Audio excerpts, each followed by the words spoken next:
मुझे लगता है लाइफ में अपॉर्चुनिटी हर इंसान के पास आती है, लेकिन वो शायद या तो डिले कर देता है या पहचान नहीं पाता। हाय, दिस इज दिनेश छिल्लर और स्वागत है आपका इस इंस्पिरेशनल वीडियो में। एक बार की बात है, एक आदमी अपने गधे के साथ में कहीं दूसरे गांव जा रहा था। तो उसने देखा रास्ते में कोई एक पत्थर जैसा कुछ पड़ा हुआ है। उसने उसको ऐसे लात मारा तो वो थोड़ा आगे चला गया। फिर वहां आगे जाके फिर से लात मारा तो वो और आगे। वो इस तरह से टाइम पास के तौर पे उसको लात मारता, वो पत्थर आगे चला जाता, जैसे बच्चे अक्सर नहीं खेलते हैं। ये सिलसिला चल रहा था। कुछ देर बाद उसने देखा कि वो उसका जो मिट्टी विट्टी जो लगी हुई थी वो थोड़ा सा साफ हो गई और हल्का वो थोड़ा सा साइन करने लग गया। अब की बार थोड़ा चमक रहा था वो। तो उसे वो थोड़ा अच्छा लगा। उसने क्या किया, उठा के और अपने हाथ में रख लिया और वो ऐसे चलने लगा। जब वो उस एक दुकान के सामने से गुजरे तो जो कि एक जोहरी की दुकान थी, तो उसने उसको पहचाना, उस पत्थर जैसे दिखने वाली चीज को, और उसने पहचान लिया कि ये तो हीरा है। ये बात बहुत कई सालों पुरानी बात है। उस टाइम पे करेंसी की वैल्यू बहुत कम हुआ करती थी।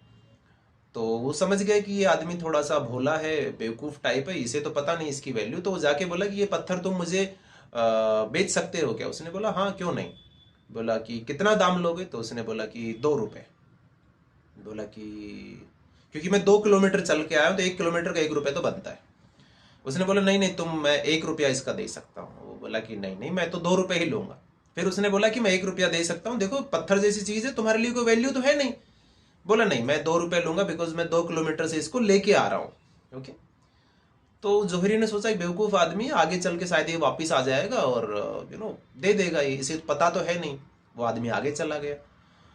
फिर वो जब वो लौट के नहीं आया तो जोहरी ने सोचा कि यार ये डील मतलब अच्छी है और उसकी कीमत कम से कम 100 रुपए तो होगी, तो मुझे जाना चाहिए। तो वो ढूंढते ढूंढते उस आदमी के पास पहुंचा जो कि 3 किलोमीटर और आगे जा चुका था। तो उसने उससे पूछा कि चलो एक काम करो, तुम मैं रेडी हूं खरीदने के लिए, ये लो 2 रुपए और दे दो। बोला नहीं नहीं, अब मैं 5 किलोमीटर आ गया हूं तो इसका कीमत है 5 रुपए। बोले यार अजीब आदमी हो तुम, चलो एक काम करो, ये लो 5 रुपए। फिर वो हंस के बोला कि सॉरी, अभी अभी आपके आने से पहले एक आदमी ने 10 रुपए में खरीद लिया। उसने बोला 5 किलोमीटर तुम्हारा चल के आने का और 5 रुपए तुम्हें तुम्हारी एक्स्ट्रा मेहनत का मेरी तरफ से। वो जोहरी को गुस्सा आ गया, हाथ से वो हीरा निकल गया। तो उसने उसको बोला कि तुम बेवकूफ हो, वो 100 रुपए का हीरा था, तुमने 10 रुपए में बेच दिया।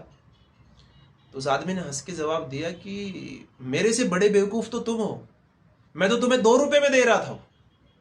कीमत मुझे नहीं पता, फिर भी मैंने 10 रुपए कमाए, तुम्हें तो कीमत पता था, तुम्हें तो 2 रुपए में मिल रहा था वो, फिर भी तुमने वो हाथ से जाने दिया। आप सोचो इस कहानी में एक्चुअल बेवकूफ कौन है? एक्चुअल बेवकूफ वो जोहरी है। और मुझे लगता है कि हमसे रिलेट होती है स्टोरी। बहुत बार लाइफ में अपॉर्चुनिटी आती है, हम उसको थोड़ा छूने से डरते हैं या फिर कह लो कंफ्यूज रहते हैं कि थोड़ा बाद में देखेंगे। बाद में या तो उसकी कॉस्ट बढ़ जाती है या फिर वो हाथ से ही चली जाती है।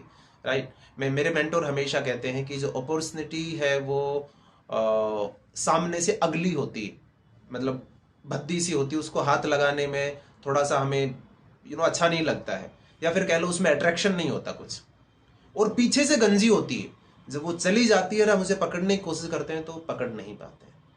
लाइफ में कभी भी अपॉर्चुनिटी आपके पास आए उसे जाने मत दीजिए। अगर आपको उसकी थोड़ी सी परख है और अगर आपको लग रहा है यहां लॉस कुछ भी नहीं है तो grab it. Okay, keep signing, have a nice day, bye bye.